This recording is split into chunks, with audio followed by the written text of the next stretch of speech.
Well, the fourth biggest party is currently hosting its elective conference this weekend. The EFF has had its fair share of turbulence in the lead up to this moment, with some of its prominent leaders crossing floors on the eve of the three-day meeting. But the Red Berets see the gathering as an opportunity to reinvent itself. SABC News reporter Natasha Phiri joins us live from Pimville in Soweto ahead of the conference. Natasha, good to have you with us. So tell us all about how the preparations are currently faring ahead of the much anticipated EFF conference. Have the delegates started with the registration process so far?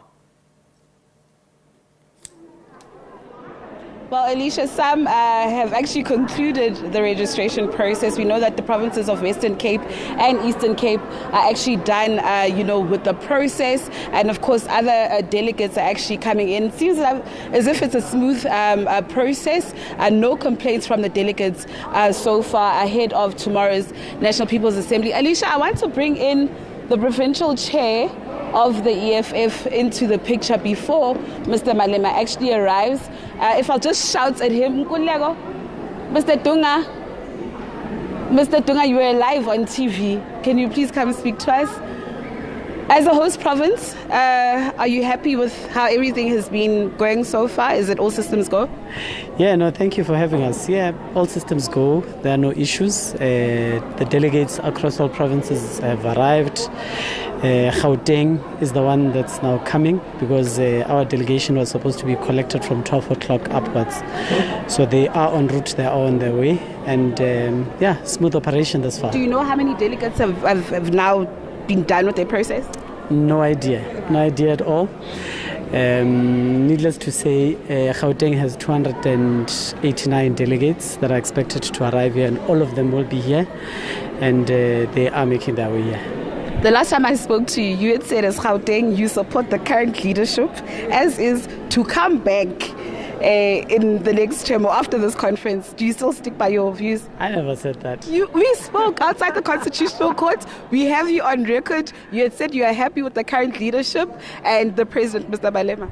We said we are very much happy with the Commander-in-Chief, Julius Malema, at the helm of the EFF, and still hold true to that view. And the Deputy President? The Deputy Presidency is a vacant position even coming into the NPA. It's a subject of engagement and resolve by plenary. We obviously have our view that we'll articulate at the plenary.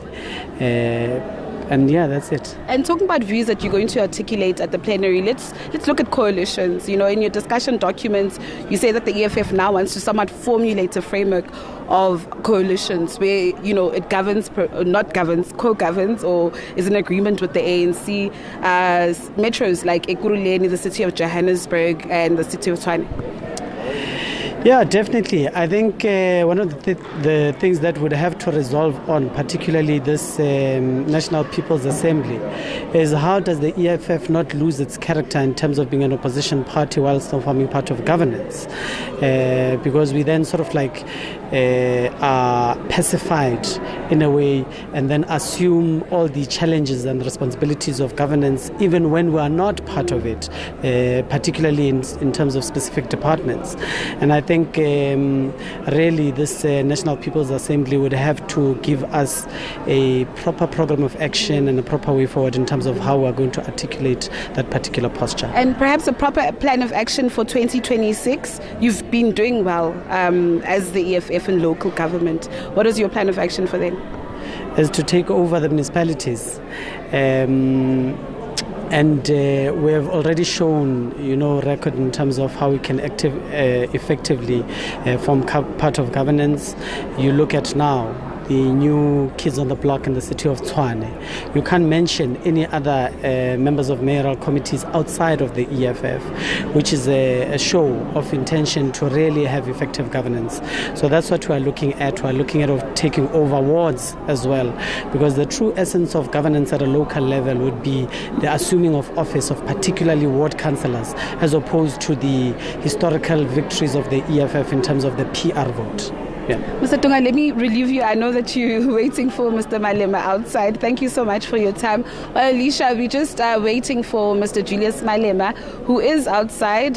Should be here shortly. And of course, he'll be collecting his accreditation in no time. Thereafter, he'll be briefing members of the media at Nasrec around 3 o'clock.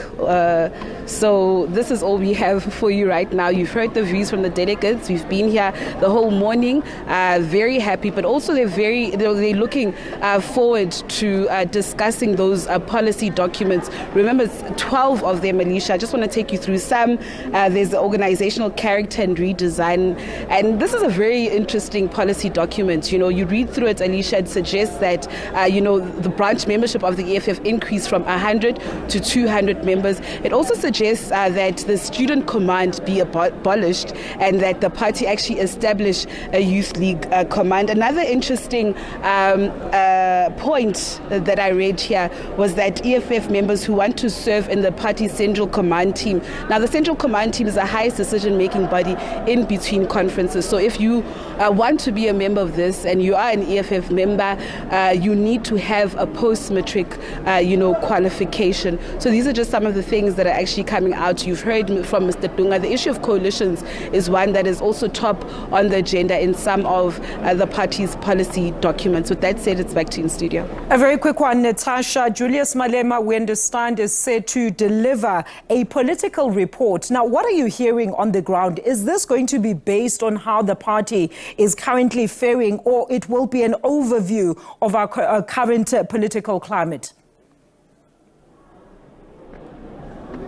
Well, Alicia, remember the political report needs to detail the party, the trajectory of the party since their last election. And their last election was in 2019. So over the 5 years, the EFF will have to look inward at the pros and cons, the advantages and the disadvantages that they've experienced as a party. Earlier on, I spoke to the outgoing provincial chairperson, national chairperson of the EFF, Ms. Veronica Menta, and she says, listen, for the EFF, they think they actually did well for an 11-year-old party. Yes, there's been challenges like COVID-19. They had to navigate their way as a political party. There's been some campaigns as a party that they've championed. Remember, they championed the insourcing of workers at some institutions of higher learning and education. But of course, there also are some shortcomings. I mean, not only today did some of the leaders that I spoke to reiterated this sentiment, but in previous interviews, they've said that, listen, this has been a challenging year for the party. Yes, members of the party have left the EFF and joined other formations,